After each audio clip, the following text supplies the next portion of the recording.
Σας ευχαριστούμε πάρα πολύ. Είναι πολύ συγκινητικά όλα αυτά. Αυτά που η Γιούλη θα τα δείτε τώρα οπτικά. Εγώ είμαι εδώ 20 χρόνια, μένουμε 20 χρόνια. Από την πρώτη μέρα που ήρθαμε εδώ σαν καθηγητές ασχολούμαστε με το λιμάνι. Όπως είχε πει ο Ανδρέας ο Κεχαγιόγλου και έχει δίκιο, το λιμάνι είναι θέμα πολιτικό και δικαιώνεται για πολλοστή φορά στις μέρες μας. Εγώ το λιμάνι το αγαπώ.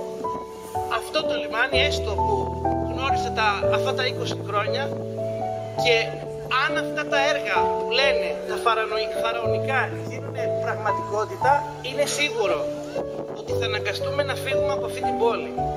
Όπως είπε η Δήμητρα Βίνη, η ζωή θα γίνει αφόρητη. Και ο λόγος για τον οποίο, ίσως αυτό δεν το είπε η Δήμητρα, να γίνει αν γίνει ποτέ αυτό το φαραωνικό έργο, είναι ο Πειραιάς. Η Κόσκο πιέζει να διώξει γραμμές από τον Πειραιά, να τις φέρει εδώ και στο Λαύριο για να δώσει το διαθέσιμο χώρο στην κρουαζιέρα. Η κρουαζιέρα αποδίδει στην Κόσκο, τα ακτοπλοϊκά δεν αποδίδουν.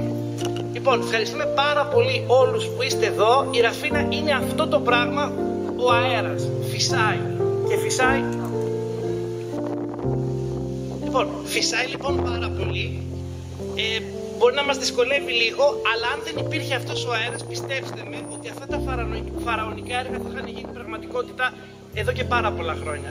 Ο αέρας μέχρι τώρα έσωσε τη Ραφίνα και ελπίζουμε ο αγώνας αυτός που ξεκινάει με όλους αυτούς τους ανθρώπους. Είναι η πρώτη φορά στη Ραφίνα στα 20 χρόνια που ζω εγώ που βλέπω να υπάρχει μια κοινή προσπάθεια πολλών ανθρώπων, μια σύμπραξη πολλών ανθρώπων. Λοιπόν, ξεκινάμε αγαπητέ Γιώργο.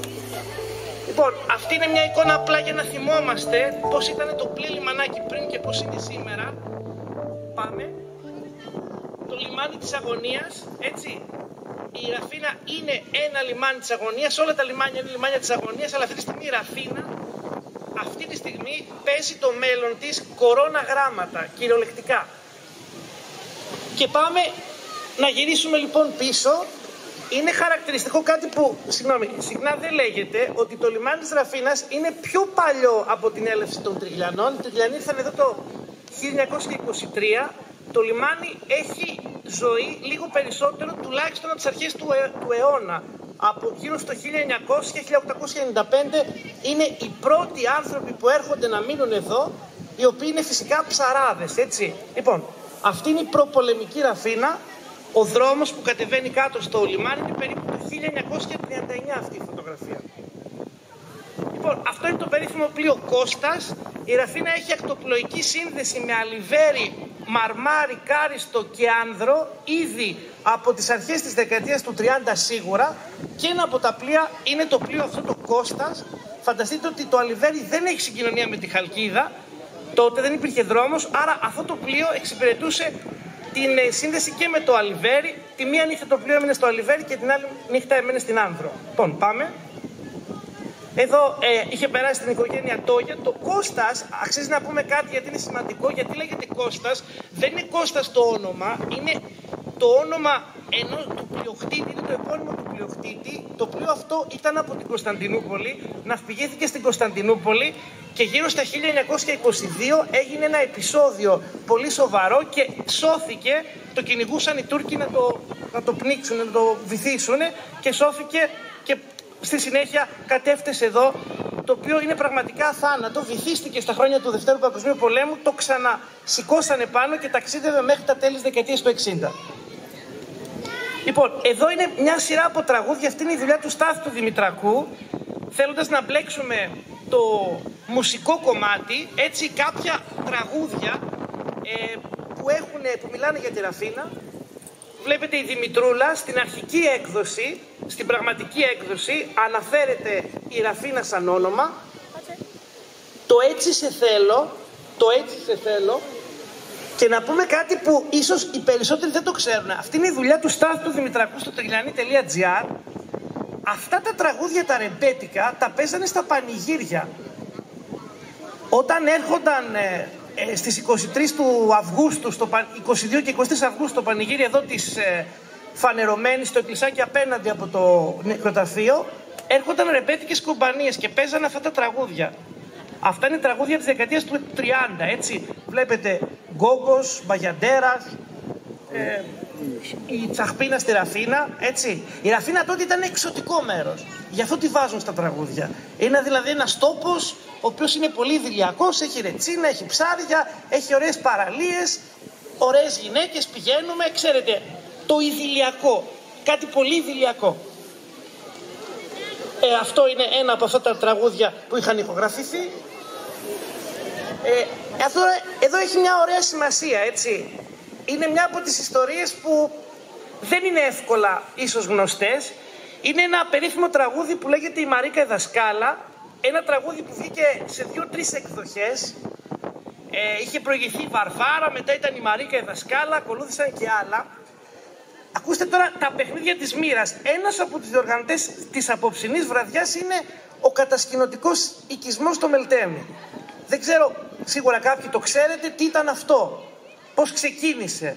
Το Μελτέμι είναι φυσικά ο οικισμός Πετρέλαια, έτσι. Αυτό είναι μετά τον Δεύτερο Παγκόσμιο Πόλεμο. Πριν τον Δεύτερο Παγκόσμιο Πόλεμο, η Εθνική Οργάνωση Νεολαίας Ιεών του Μεταξά το χρησιμοποιούσε ως κατασκήνωση, όπου γινόταν η μοίηση των στελεχών, έτσι, της νεολαίας τότε. Τα ξέρετε ίσως οι πιο παλιοί αυτά, τι ήταν αυτή η νεολαία, έτσι. Ωραία. Έρχονταν λοιπόν η κόρη του Μεταξά, λέγεται τώρα, εντάξει, αυτά μπορεί και να μην είναι και σίγουρα αλήθεια, αλλά μάλλον είναι αλήθεια. Ο Μεταξάς είχε μια κόρη, η οποία ήταν γενικώς αρκετά εύχαρης, έτσι, είχε καλές σχέσεις εδώ με τους ντόπιους, έβγαινε έξω, τέλος πάντων είχε πολλές γνωριμίες και τις γράφουν λοιπόν αυτά τα τραγούδια, τα οποία έχουν κάποια πολύ έτσι αιχμηρά λόγια, τα οποία αναφέρονται στην αγάπη της για τους άνδρες. Για τους ρεμπέτες φυσικά τότε την είχαν ως νυμφομανή. Αυτή λοιπόν η Μαρίκα η Δασκάλα, που πιθανότατα είναι για την κόρη του Μεταξά, έτσι, τη Λουκία, την περίφημη Λουκία, μετέπειτα Μαντζούφα όπως λεγότανε. Φυσικά αυτά τα τραγούδια απαγορεύονταν αμέσως, είχε αλλάξει το καθεστώς. Είχαν γίνει τεράστιες επιτυχίες, απαγορεύονταν αμέσως, μετά έβγαζαν τους στίχους, έβαζαν άλλους πάνω στην ίδια μουσική. Γινόταν λοιπόν μια ιστορία. Κρατήστε λοιπόν ότι το Μελτέμι κάποτε είχε χρησιμοποιηθεί ως κατασκήνωση προσελητισμού για τα στελέχη της Εθνικής Οργάνωσης Νεολαίων, της ΕΟΝ. Έλα. Να, αυτή η περίφημη Λουκία Μεταξά Μαντζούφα, έτσι, είχε παντρευτεί τον καθηγητή Μαντζούφα, έτσι. Όλη αυτή η ιστορία είναι μια ιστορία που έπλεξε απόψε στη Ραφίνα. Λοιπόν, πάμε. Λοιπόν, και πάμε σε μια φωτογραφία που είναι πραγματικά πάρα πολύ συγκινητική. Την έχει τραβήξει ο Λάζαρος Γεωργακόπουλος, η Πολυμενάρχης Ραφίνας, το 1940. Η φωτογραφία είναι τραβηγμένη τον Σεπτέμβριο του 1940. Αυτό είναι το περίφημο πλοίο Αυλής, το τελευταίο πλοίο του Καβουνίδη που ήρθε στη Ραφίνα. Αυτό το πλοίο έχει παίξει ένα πολύ μεγάλο ρόλο. 22 Απριλίου του 1941 οι γερμανικά στούκα το ημιβήθησαν στη Ραφίνα.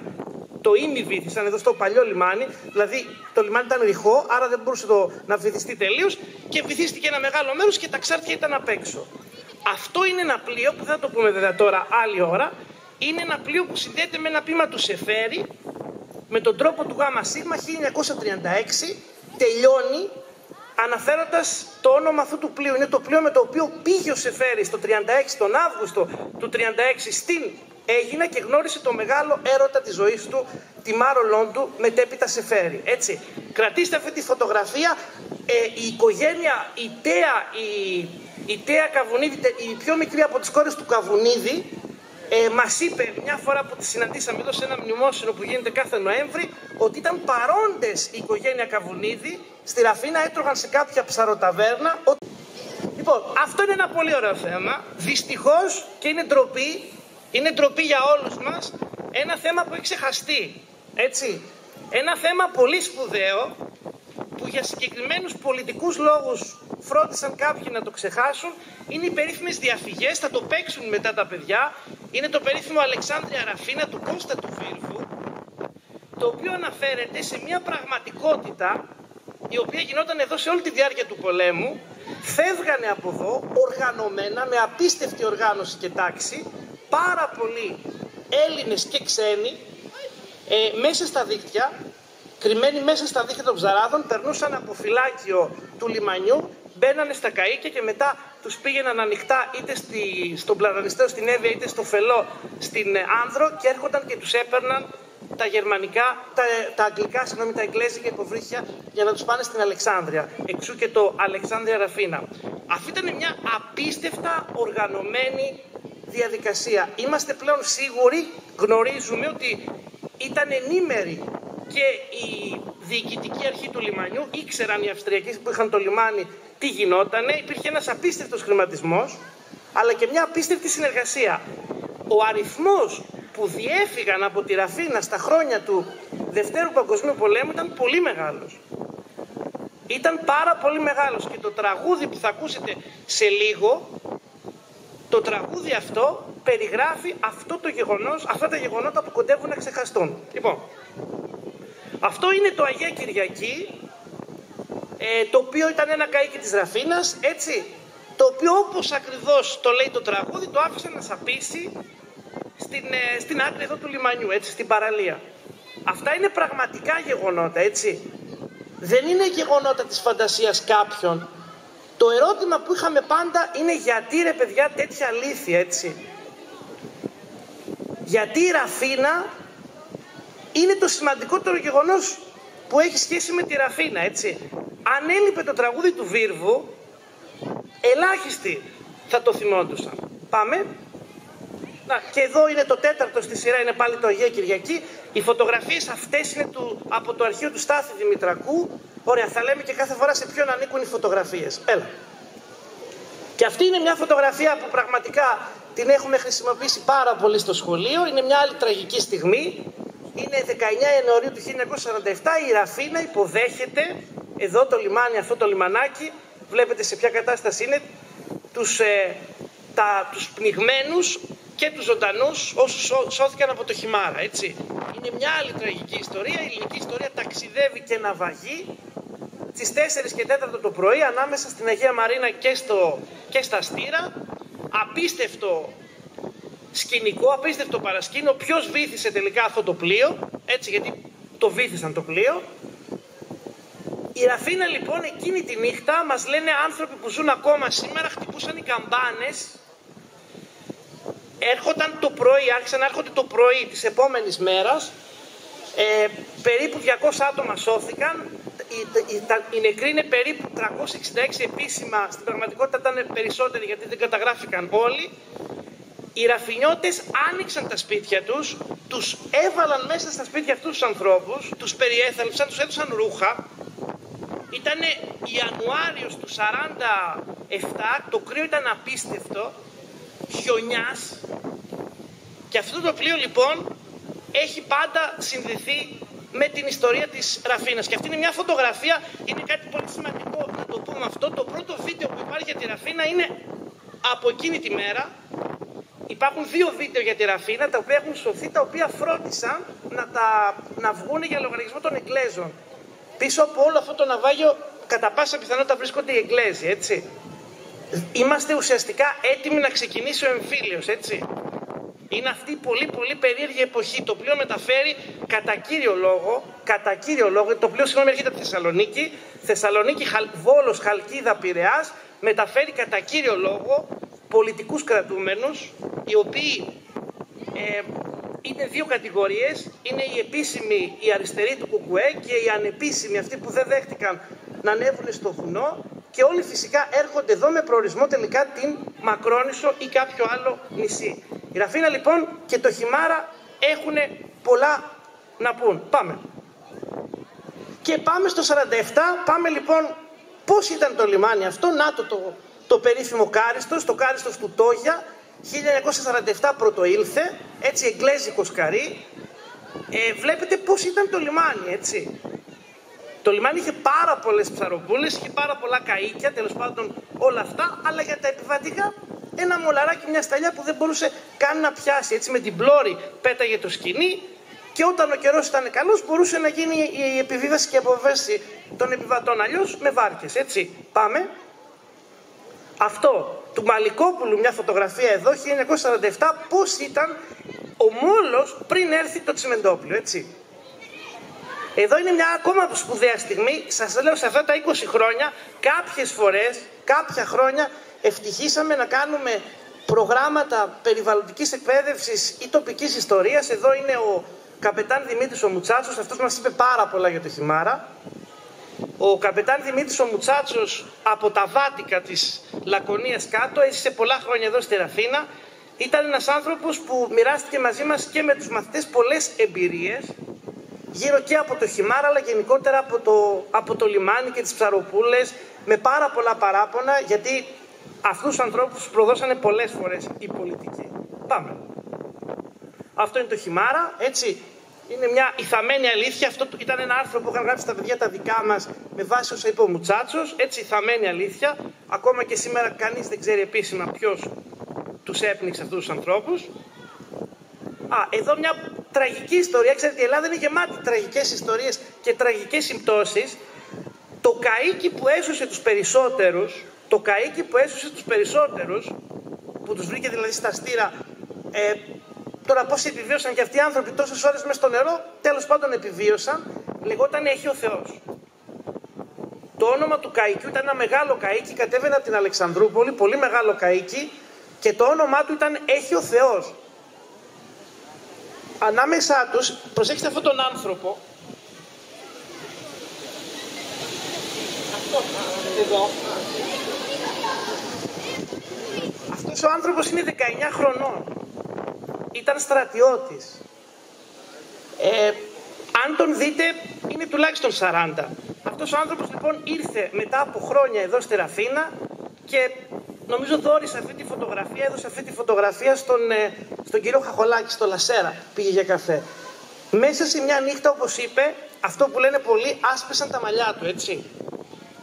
Αυτοί οι άνθρωποι είδαν το θάνατο, το χάρο, κυριολεκτικά με τα μάτια τους. Και κάποιοι από αυτούς, λίγοι, γλίτωσαν. Λοιπόν, σπουδαίες φωτογραφίες, σπουδαίο υλικό από τον Δημήτρη τον Μπάζη, σπουδαίο φωτογράφο. Αυτά σχετίζονται με την περίφημη ανασκαφή της Ραφίνας του 1952 εδώ στην πλατεία Ταχυδρομείου, που ο περίφημος,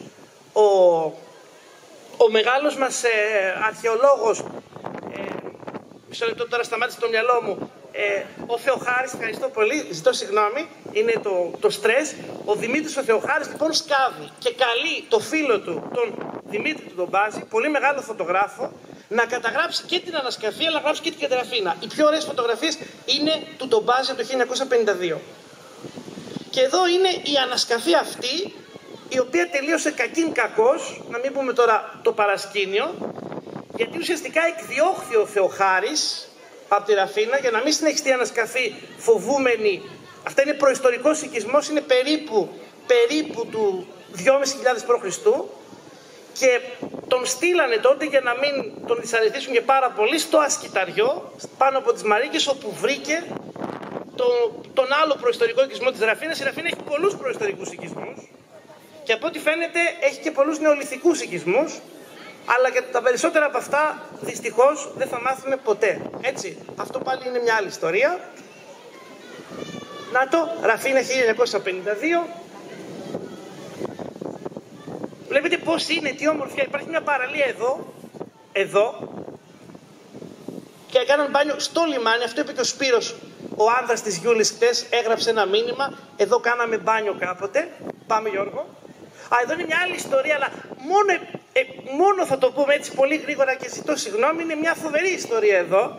Αυτό είναι ένα περίφημο άγαλμα που το βρήκανε κάποτε οι ψαράδες, έτσι, και το είχαν στα δίχτυα, και οι ψαράδες θέλανε να το πουλήσουν το άγαλμα αυτό και ήρθαν εδώ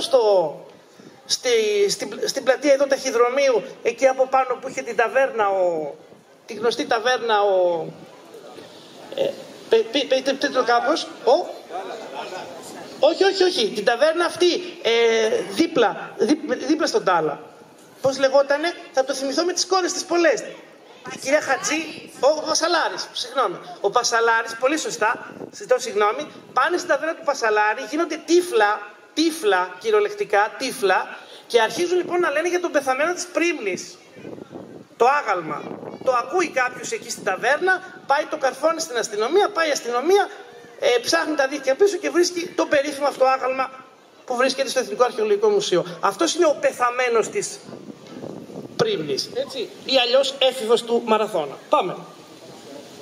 Εδώ είναι το καΐκι των Περικλέους, το παλιό καΐκι των Περικλέους. Η οικογένεια Περικλέους είναι 4-5 γενιές ψαράδες. Έτσι, προέρχονται από την Πρίγκιπο, Ραφίνα 1953, φωτογραφία του Επιρίκου. Πάμε. Και εδώ πάμε στην αγαπημένη μας ιστορία, έτσι, που είναι το περίφημο τσιμεντόπλιο. Αυτό κατά πάσα πιθανότητα, όχι με το χέρι εντελώς στη φωτιά που λέμε, γιατί μπορεί και να μην είναι. Πάντως είναι ένα από τα τσιμεντόπλια που πιθανόν είναι το δικό μας το τσιμεντόπλιο, το General Hermann, ημιβυθισμένο στο πέραμα, το οποίο δώρισε το ελληνικό κράτος το 1947 στη Ραφίνα, φωτογραφία της Βούλας Δαμιανάκου. Αυτά κατασκευάστηκαν στο πέραμα στα χρόνια της κατοχής, με έναν τρόπο που θα το πούμε άλλη τώρα, γιατί θα αργήσουμε πολύ. Και ένα από αυτά, πιθανόν αυτό, αλλά όχι 100%, δωρήθηκε και ήρθε στη Ραφίνα το 1948. Πάμε, Γιώργο. Εδώ, η καλύτερη φωτογραφία του τσιμεντόπλου, αυτό είναι το μαγαζί του Ασημάκη του Καλπάκη. Έτσι, μπάρο φάρος. Ίσως ένα από τα πιο κάλτα, πιο ωραία μαγαζιά που είχε ποτέ, όχι η Ραφίνα, αλλά όλη η Ελλάδα. Στην πλώρη του τσιμεντόπλου, στο καπούνι της πλώρης, ο Ασημάκης έκανε ένα μαγαζί καταπληκτικό, το οποίο έβγαζε και τραπεζάκια έξω, αλλά φυσικά όταν φυσούσε καλή ώρα όπως απόψε, το κύμα ερχότανε και έπαιρνε πολλές φορές και τα τραπέζια και τις καρέκλες και τις πέταγε στη θάλασσα. Και γι' αυτό και είχαν πάντα σωσίβια. Πάμε. Και εδώ είναι τα περίφημα καβουράκια. Έτσι. Αυτή είναι η οικογένεια του Ασημάκη Καλπάκη. Εδώ είναι οι κόρες, ο μεγάλος γιος είναι ο Κοσμάς, είναι η Γιούλη. Έτσι. Αυτά είναι τα καβουράκια. Από όπου πιθανότατα εμπνεύστηκε είτε ο Τσιτσάνης είτε έδωσε στην Ευτυχία Παπαγιαννοπούλου την ιδέα για να γράψει το τραγούδι αυτό που είναι ο ύμνος της Ραφίνας. Έτσι. Αυτή είναι η οικογένεια του Ασημάκη Καλπάκη με την ίδια τη Γιούλη στο τσιμεντόπλιο, στο αγαπημένο τους τσιμεντόπλιο. Κάπου γύρω στο 1961 πρέπει να σταματάει και παραχωρούν στον Ασημάκη τιμητικά ένα μαγαζί από τα παραλαβητήρια, αυτά τα μαγαζιά που είναι στο λιμάνι τώρα και λέγονται παραλαβητήρια, θα πούμε σε λίγο γιατί, και το δώσανε και είναι η ταβέρνα αυτή που έχει ακόμα και σήμερα τα καβούρια του Ασημάκη. Αυτός είναι φυσικά ο άνθρωπος που γράφει που συνθέτει, να είμαστε ακριβείς, γιατί μπορεί τους στίχους να τους έγραψε η Ευτυχία, τον ύμνο αυτό της Ραφίνας, έτσι. Ξέρει Ραφινιώτες, είναι πολύ στενός φίλος και με τον Ασημάκη και με τον Διαγγελάκη και με πάρα πολλούς άλλους. Είναι η χρονική στιγμή που ζει τον έρωτά του, το μεγάλο του έρωτα με τη Μαρίκα την Ίνου, η οποία θα τραγουδήσει και το τραγούδι αυτό. Έρχονται συχνά στη Ραφίνα, τραγουδάνε στο Μπενάκι το εστιατόριο και σε άλλα μαγαζιά. Είναι πολύ αγαπητός και πολύ δημοφιλής στη Ραφίνα, έτσι. Πάμε. Να το ντουέτο το περίφημο, έτσι, που κατέληξε βέβαια με πολύ άσχημο τρόπο για την Μαρίκα την Νίνου. Ο Τσιτσάνης δεν φέρθηκε καθόλου καλά και η Νίνου, ξέρετε πώς κατέληξε, έφυγε από τη ζωή πολύ γρήγορα και πάρα πολύ πικραμένη. Το ζευγάρι τιμής ένεκεν για μια γυναίκα που πραγματικά γεννήθηκε στο πλοίο που ερχόταν από την Σμύρνη στον Πειραιά. Γεννήθηκε λοιπόν στο πλοίο και πήρε το όνομα του πλοίου, ήταν Αρμένισσα, το πραγματικό της όνομα ήταν το όνομα του πλοίου, δεν θυμάμαι τώρα πώς το λέγανε, λόγω του στρες, έτσι. Είναι μια γυναίκα που γεννήθηκε το 1922 και πέθανε το 1957-58 κάπου εκεί, έχοντας ζήσει πολύ μεγάλους έρωτες, τον πολύ μεγάλο έρωτα με τον Βασίλη τον Τσιτσάνη και την πολύ μεγάλη απογοήτευση. Να θυμίσουμε ότι ο Τσιτσάνης δεν πήγε να τη δει στο νοσοκομείο, να την αποχαιρετήσει όταν ήταν πλέον ετοιμοθάνατη, πάσχοντας από μια πολύ σοβαρή ασθένεια. Ένας άλλος κόσμος είναι και ο κόσμος του Στάθη του Δημητρακού. Είναι φωτογραφίες που μαζεύτηκαν για μια έκθεση που είχε γίνει το 1985 εδώ στη Ραφίνα. Έτσι, πραγματικά ένας άλλος κόσμος, μαγικός. Να το.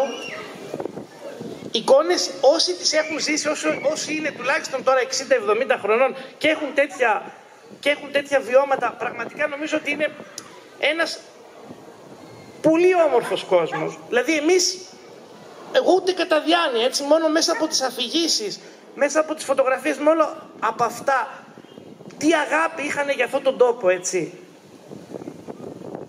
Να, αυτό είναι από μια ταινία, υπάρχει και μια ταινία με τη Βιουκλάκη, όχι στα πολύ γνωστή Ζαβολιάρα, που έχει πολλές σκηνές στη Ραφίνα, όπως αυτή εδώ. Να, το φωτογραφικό αρχείο του Μουσείου Μπενάκη του Δημητρίου Τομπάζη, κατά κύριο λόγο οι φωτογραφίες. Εδώ είναι που ακούστηκε πριν από τη Γιούλη, βάφαν τα δίχτυα στην παραλία. Πάμε. Να το. Αυτό είναι το περίφημο καζάνι που βάφαν τα δίχτυα, το περίφημο πιτίκι. Έτσι, από τον κορμό του Πεύκου, παίρναν αυτό το ξύλο και βάφαν τα δίχτυα. Πολύ δύσκολες συνθήκες, προς Θεού, μην πει κανείς ότι ωρεοποιούμε το παρελθόν. Ήταν πολύ όμορφο, αλλά και πάρα πολύ δύσκολο, γιατί οι άνθρωποι αυτοί κυριολεκτικά βασανίζονταν, αλλά ήταν ένας κόσμος πολύ πιο ανθρώπινος από ότι είναι αυτός εδώ, έτσι. Να, είναι οι φωτογραφίες αυτές του Τομπάζη, όλες, φωτογραφικό αρχείο του Μουσείου Μπενάκη. Κάποιες έχουν περιληφθεί και σε ένα λεύκομα που είχε βγάλει, ο κύριος Κουρής το είχε βγάλει νομίζω, έτσι, η περιφέρεια της Ανατολικής Αττικής, νομίζω επί Κουρή, νομίζω, επί Λεωνίδα Κουρή. Τα παραλαβητήρια, προσέξτε, τα παραλαβητήρια είναι αυτά. Η Ραφίνα, σας είπα ότι ξεκινάει πριν τους Τριγυλιανούς από τους ψαράδες, οι οποίοι έρχονται εδώ εκαθίστανται, λίγοι σε αριθμό, και ουσιαστικά έχουν κάποιες καλύβες εκεί στο λιμάνι που όταν έρχονται τα ψάρια αναλαμβάνουν, τα προωθήσουν οι περίφημοι παραλαβητές ή περιλαβητές που το λέγανε οι παλιοί, στην κεντρική αγορά. Με σούστες ανάλογα με την εποχή, με σούστες, με άλογα, με φορτηγά ανάλογα με την εποχή. Αυτά τα παραλαβητήρια στο τέλος της δεκαετίας του 50 γίνονται αυτά που βλέπετε τώρα, έτσι, που υπάρχουν ακόμα και σήμερα. Αυτά θα τα πάρει ο υποψήφιος αγοραστής. Θα τους εκδιώξει όλους αυτούς τους ανθρώπους που έχουν τίτλους ιδιοκτησίας σε αυτά εδώ και θα τα κάνει ό,τι θέλει, έτσι. Για να καταλάβετε τι μας περιμένει. Εδώ είναι μια πολύ συγκινητική φωτογραφία. Ο κύριος Ρεμπάμπης, ο Λάμπρος ο Ρεμπάμπης είναι δεξιά, είναι φωτογραφίες από το οικογενειακό άλμπουμ της οικογένειας Ρεμπάμπη, το οποίο πάλι είναι το Κάριστος. Απλά βλέπετε σχέση και των ανθρώπων με τα πλοία, έτσι. Και σχέσεις μεταξύ τους. Πάμε. Να, η γνωστή οικογένεια Ρεμπάμπη, Λάμπρος, Μενέλαος και όλοι αυτοί. Εδώ, μια μεγάλη κουβέντα. Ένας από τους πολλούς αδικημένους στη Ραφίνα, γιατί είναι πολύ, είναι ο Μεγάλος Ιούλιος, έτσι. Όλοι έχουν φωτογραφίες στο σπίτι του Ιούλιου Δερμίκη. Όλοι έχουν. Είναι ο άνθρωπος που κατέγραψε τις μνήμες, τις φωτογραφίες, τις εκδρομές, τις χαρές. Δυστυχώς, όταν έφυγε από τη Ραφίνα εδώ γύρω στο 1985, δεν φρόντισε κανείς να πάρει το αρχείο αυτό, του ανθρώπου αυτού, και να τον τιμήσει με κάποιον τρόπο, έτσι. Όλες οι φωτογραφίες, οι παλιές, όχι αυτές που είναι οι επώνυμες, είναι του Ιούλιου. Πολύ μορφωμένος. Πάμε. Να, τα περίφημα παραλαβητήρια αυτά με όλη αυτή την φοβερή ιστορία. Το τσιμεντόπλιο λοιπόν που έρχεται, αυτό είναι μια φωτογραφία, βλέπετε όταν ήρθε και το Κάριστος το 48, ναι. Εδώ είναι μια ζωγραφική απεικόνηση, πάμε. Εδώ είναι οι φωτογραφίες, πάμε στο 61. Έχουμε πολλές φωτογραφίες της κυρίας Ιωάννας Χατζή, γιατί ήταν τότε η πρώτη επέκταση μετά την έλευση του τσιμεντόπλιου. Και έχουμε μια σειρά από φωτογραφίες εν ώψη της τότε επέκτασης. Πάμε. Εδώ, αυτό είναι το Μοσχάνθη, το πλοίο, και αυτό νομίζω ότι είναι το φανερωμένη που πήγαινε απέναντι. Ναι. Εδώ βλέπετε απίστευτη η παραλία αυτή που υπήρχε ακόμα. 1961, δηλαδή βγάζαν τα τραπεζάκια στην άμμο. Τώρα αυτά μετά έγιναν, όπως καταλαβαίνετε, δρόμοι και όλα τα σχετικά. Πάμε. 1964, αυτό είναι το λιμεναρχείο Ραφίνας, το τότε λιμεναρχείο Ραφίνας εδώ που βλέπουμε στα αριστερά.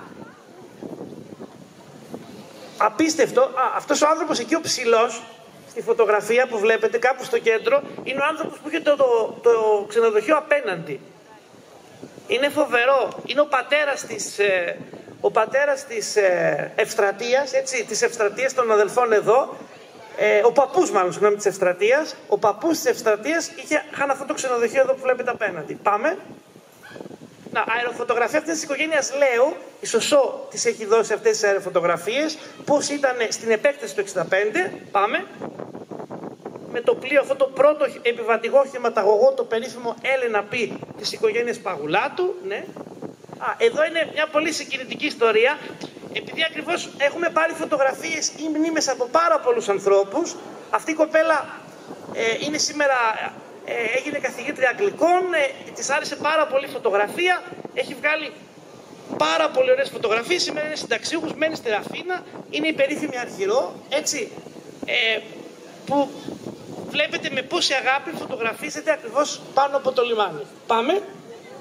Αργυρό Κιβύση. Είναι η περίφημη Αργυρό Κιβύση. Ωραία. Πάμε. Λοιπόν, και εδώ νομίζω ότι ας σταθούμε λίγο σε αυτή τη φωτογραφία. Αν θέλαμε να δούμε μία φωτογραφία, βλέπαμε αυτή. Είναι του 1966, είναι από τον Άγιο Νικόλαο, είναι παραλίες αυτές του Βουδούρη που λέμε και του Μπενάκη. Έτσι. Δύο παραλίες στη σειρά. Η μύτη της Γριάς που δεν φαίνεται εδώ τις χώριζε, έτσι. Αυτές οι παραλίες λοιπόν και οι δύο, του Βουδούρη, του Μπενάκη, τέλος πάντων του Μπενάκη είναι αυτή, θυσιάστηκαν για την επέκταση του λιμανιού, έτσι. Εδώ λοιπόν έρχονταν οι ραφινιώτες, κάνανε μπάνιο, εδώ υπήρχε το νησάκι που σας ανέφερε λίγο πριν, η Γιούλη, που ήταν έτσι που πηγαίνανε οι νέοι. Ένας άλλος κόσμος, έτσι, αυτά τα πρασινογάλαζα νερά, έτσι, 1966, θυσιάστηκαν στη δεκαετία του 80. Πάμε. Η πλάζ που ήταν γεμάτη κόσμο, έτσι, η Ραφίνα μέχρι τη δεκαετία του 80 είχε πολύ κόσμο στην πλάζ. Εδώ βλέπετε τι γίνεται. Πάμε. Εδώ βλέπετε μια εικόνα, είναι γύρω στο 1969-70, έτσι, να το τσιμεντόπλιο. Όποιος δεν το έχει καταλάβει τι σημαίνει τσιμεντόπλιο, ο μόλος δηλαδή είναι το τσιμεντόπλιο και στην άκρη είναι το μαγαζάκι του Ασημάκη, Μπάρο Φάρος. Και εδώ, 1974, ξέρουμε, είναι πολύ χαρακτηριστικό ότι είναι το Άβρα που χτίζεται. Τέλος πάντων, ας πούμε πώς χτίστηκε, αυτό είναι μια άλλη πονημένη ιστορία της Ραφίνας. Πάντως ξέρουμε όλοι ότι στο Άβρα είδαν για πρώτη φορά το παγκόσμιο κύπελλο της Γερμανίας. Κάποιες μνήμες που μας έχουν πει. Πάμε. Αυτή είναι η Ραφίνα, έτσι, όλα αυτά θα τα πάρει ο υποψήφιος αγοραστής, έτσι θα τα κάνει ό,τι θέλει. Οι βάρκες εκδιώχθηκαν από το λιμάνι και τις πήγανε στο αλλιευτικό καταφύγιο και πιθανότατα οι ψαράδες θα εκδιωχθούν και από το αλλιευτικό καταφύγιο, άγνωστο για πού. Πάμε. Έτσι άρχισε σιγά σιγά το έργο, έτσι, αυτό που σήμερα έχει γίνει ένα τεράστιο τσιμεντένιος μόλος, σιγά σιγά. Πάμε. Ναι, το έργο, βλέπετε, τεράστια ποσά. Πάμε. Η τελευταία πεζότρατα της Ραφίνας, ούτε για αυτή φρόντισε κάποιος να την κρατήσει έστω σαν ένα είδος μουσείου, ήταν του Αντωνάκου, η τελευταία πεζότρατα, όπως λέμε κυριολεκτικά, σκαρί του 43, χτίστηκε στη Χαλκίδα, ναυπηγήθηκε στη Χαλκίδα το 43, υπέροχο σκαρί, κόπηκε και αυτή, όπως κόπηκαν χιλιάδες άλλα σκαριά, με αυτόν τον ηλίθιο νόμο της Ευρωπαϊκής Ένωσης για την απόρριψη των σκαφών. Πάμε. Να το. Εδώ βλέπετε που υπήρχαν ακόμα μέχρι τη δεκαετία του 80, συνυπήρχαν τα καΐκια στο παλιό λιμάνι. Ναι, ναι. Εδώ με την νοτιά έρχεται, το κακό έρχεται που λέμε. Πάμε. Λοιπόν, η πραγματικότητα αυτή είναι, έτσι. Αυτή είναι. Η ρήπανση θα αυξηθεί πάρα πολύ και ίσως είναι το λιγότερο κακό από αυτά που πιθανότατα θα έρθουν. Ο κόσμος θα πολλαπλασιαστεί, έτσι. Εδώ τα πλοία στην Ελλάδα δεν συντηρούνται, το ξέρουν όλοι πάρα πολύ καλά. Εμείς, επειδή έχουμε μια αγάπη στο πλοίο, ξέρουμε το καυσαέριο σε κάθε πλοίο, δεν χρειάζεται να το δούμε. Ξέρουμε, μυρίζουμε το καυσαέριο και καταλαβαίνουμε ποιο πλοίο είναι, έτσι. Και 3-4 από αυτά τα πλοία δεν συντηρούνται καθόλου καλά, έτσι. Ας μην πούμε ονόματα. Αυτό προτείνεται, έτσι. Φυσικά τα πλοία θα είναι πολύ μεγαλύτερα από αυτά. Ακόμα δηλαδή και το ιστορικό σουπερφέρι θα είναι μικρό σε σχέση με αυτά που θα έρθουν, γιατί δεν θα αυξηθεί μόνο ο αριθμός, αλλά και το μέγεθος. Ναι, ναι. Φυσικά καμία ενημέρωση και καμία διαβούλευση με τους κατοίκους. Μην θίξουμε πληγές που πονάνε, αλλά αυτή είναι η πραγματικότητα. Η Ραφίνα θα μετατραπεί σε Πειραιάς, γιατί η Κόσκο το ζητάει, έτσι, η Κόσκο που είναι κράτος εν κράτη στον Πειραιά και θέλει να γλιτώσει από τα ακτοπλοϊκά. Ναι, ναι.